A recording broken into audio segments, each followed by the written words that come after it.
Did you know how you experience gratitude can impact your brain? A 2014 study found that people who readily experience gratitude have more gray matter. Gray matter serves to process information in the brain. I had to look that up, y'all. It's been a minute since I've been in high school, but I had to look it up if I'm honest. Another study conducted at Indiana University concluded that practicing gratitude may have long term health benefits on the brain. So, hello, we are continuing our Gratitude for Black Women series. Today, I am going to discuss how to train your brain to practice gratitude. One way we can do this is to practice mindfulness. Be intentional and take your time to notice your surroundings. Bring your whole self to the present moment. One way we can do that is to just slow down and stop multitasking. I was always multitasking. And one way that I'm not in the present moment is, for example, if I'm looking at a YouTube video and then while I'm looking at the YouTube video, I'm texting or looking at Instagram. At that point, I know I am not in the present moment and I'm not enjoying the video or getting the information that's being conveyed in the video. So that's one of the things that I do.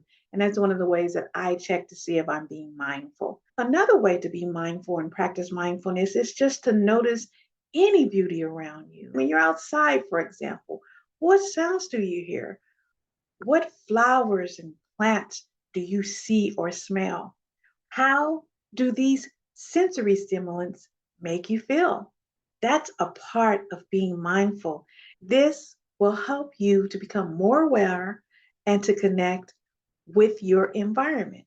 So take some time, slow down, being intentional, mindful, and present ushers us into an attitude of gratitude. Begin every day with intentional gratitude is another way that we can train our brains to be more grateful. Every single day, we get a new chance to start again. I used to love when my heart sister friend, that's what we call each other, heart sister friends, Sil, her name is Sylvia, we call her Sil, she would say, His mercies renewed afresh every day.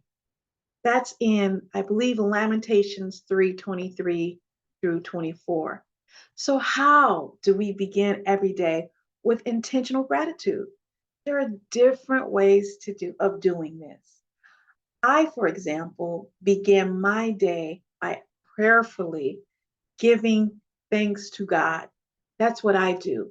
So I actually say thank you. Thank you for waking me up this morning.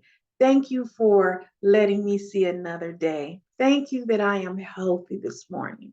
And then I follow that up by writing down what I'm grateful for. I've mentioned in a number of videos that I write down at least 7 things that I am grateful for in my gratitude journal. These things range from being grateful for passing the test in school to being grateful that somebody bought me some coffee today, to being grateful to just it being a beautiful day, to being grateful to God waking me up in my right mind. And I write those down.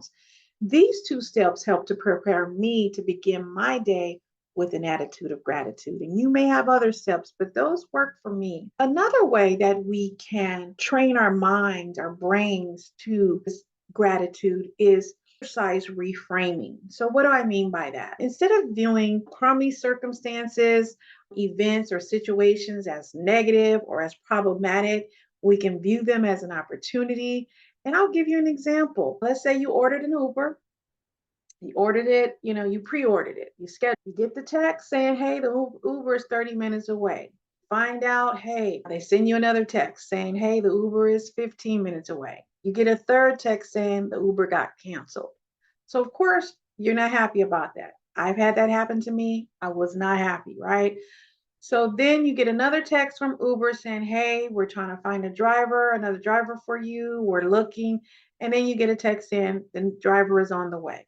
Driver gets there. Of course, you are upset, rightfully so. But how about getting into the Uber and not taking it out on this Uber driver? Let's make this an opportunity to, let's say, meet somebody, or an opportunity to just push the reset button.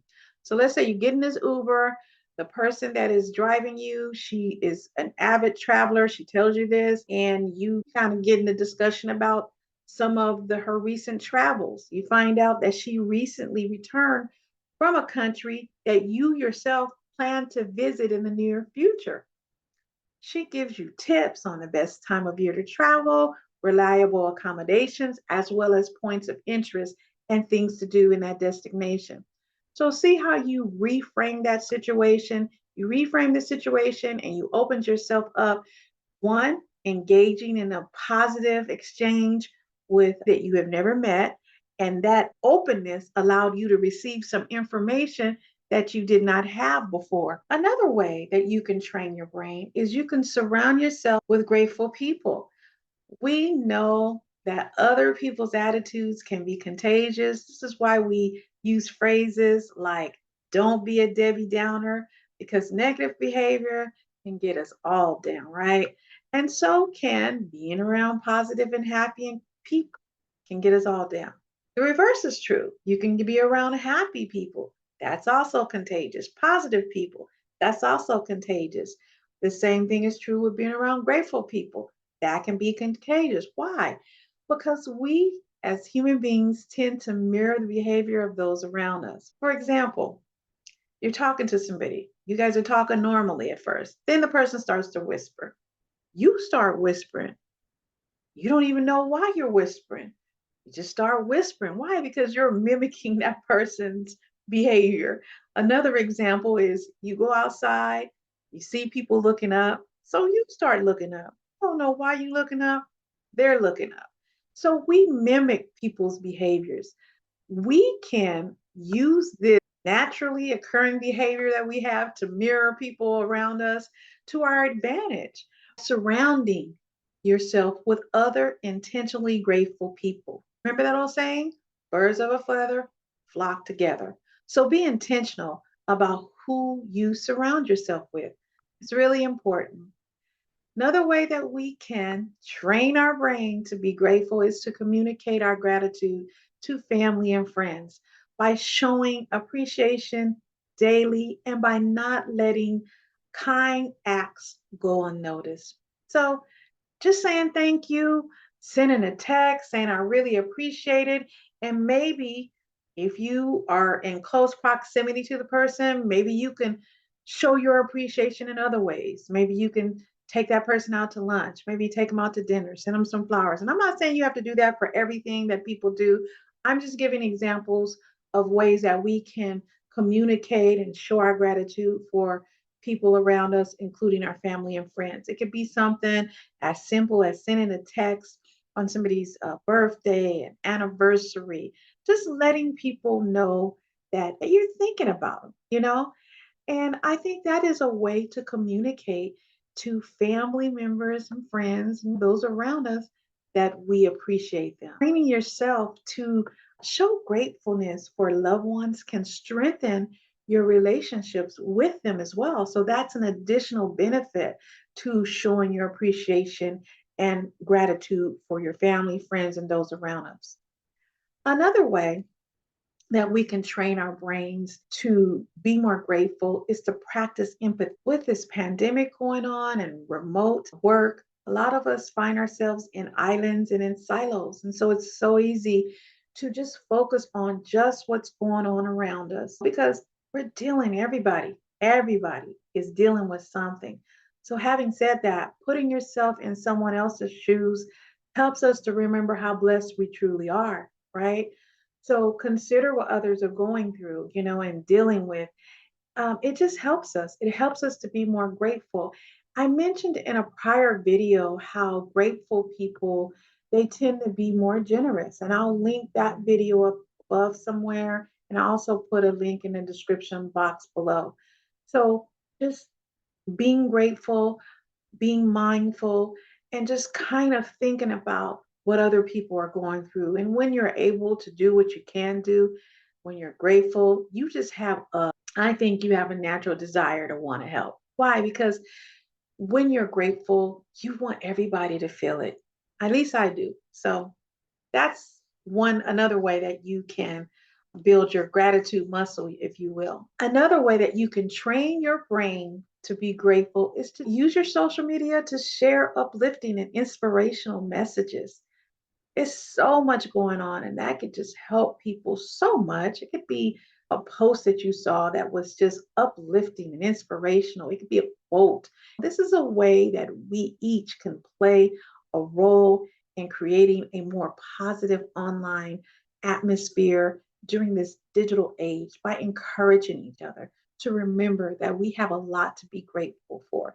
And you can do this whether it's Instagram, like what I'm doing now, using YouTube, Twitter, TikTok, Facebook. There are so many different ways that you can do this. So spread gratitude via your social media platforms. Another way to train our brains to be grateful is to practice gratitude for the little things.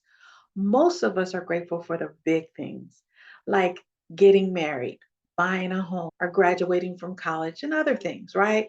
But it's important to be grateful about the little things in life as well, like the fact that the barista fixed our coffee correctly at the cafe. We love that. I cannot tell you how many times I've picked up my coffee, smelled it, drank it, and it was perfect. And I'm like, eyes are closed. I'm like, this was so good. Being grateful. Or we saw a hummingbird. I love hummingbirds. And I love to watch hummingbirds as they take the nectar from the different plants. When you watch them, their wings are moving so fast. They look like they're floating. And to me, it's so beautiful. I love to watch it. I appreciate it so much. Or we receive an unexpected text or call from a family friend that we've been meaning to contact for some time. Just practice gratitude for the little things. I had a conversation with one of my babies. My kids are grown, but they still my babies. We talked for a long time, and I was so grateful for that because I had been trying to hook up with that sister for a minute. She's so busy. Both of them are really busy. They out there living their best lives. But I was grateful for an opportunity to just kind of talk to her. Being intentional about practicing gratitude will train our brain to get in the habit of being grateful. Now, the jury is still out about how long forming a habit can take. When I grew up, they used to say it took 21 days. Then it was 30 days. I've even heard 66 days. And recently, I saw something that said it could take anywhere from 14 to 364 days to form a habit. Okay, so I said, listen, at this point, I'm just going to tell you like this. Forming a new habit takes however long it takes. I'm going to repeat that again for the people in the back. Forming a new habit takes however long it takes. It doesn't even matter. What matters is that you're consistent, that you check in with yourself to see how you're progressing periodically, and that you show yourself some grace. Those are the only things that matter, right? Because eventually you won't even have to think about practicing gratitude. Your language and your lifestyle will reflect your attitude of gratitude. It'll just be something that's so natural, you won't even think about it. So, we've talked about how we can train our brains to be more grateful. Thank you so much for watching. I'm grateful that you came by. If you enjoyed this video, please give it a thumbs up and share it with those who you think may also benefit from it. For more content like this, consider subscribing to the channel. Hit the notifications bell so that you're notified anytime I upload new videos. Have a great day.